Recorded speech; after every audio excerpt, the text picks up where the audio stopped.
রিহু হওয়ার পর এই ফার্স্ট টাইম আমি আর রাহুল রিহুকে ছাড়া কোথাও বেরোচ্ছি।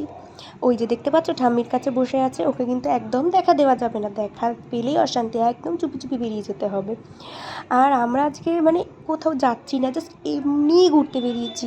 মানে অনেক দিন হয়ে গেল আমরা দুজনে সেরকমভাবে কোথাও বেরোনো হয়নি, ঘুরতে যাওয়া হয়নি। আর রাস্তায় ঘুরতে ঘুরতে দেখলাম অমরাবতীর মাঠে এখানে মেলা হচ্ছে, তো এই মেলাটার কথা আমি জানতাম না।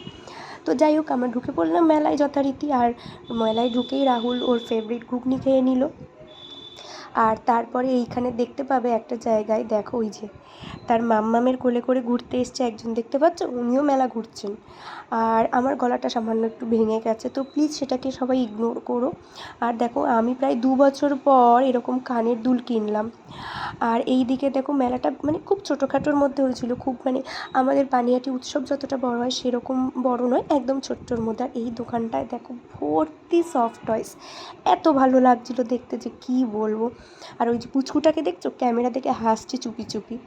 আর তারপরে আমরা বেরিয়ে এলাম কিছুক্ষণ ঘুরে। আর ফেরার সময় আমরা একটু আইসক্রিম খেয়ে নিলাম, কারণ মেলায় আমি সেরকম কিছুই খাইনি, ভেবেছিলাম দই বড়া খাবো, কিন্তু তখন সব দোকানের শেষ। আর বাড়ি ফেরার পর একজনকে দেখছো বুঝতে পারিনি বলে মনটা খারাপ।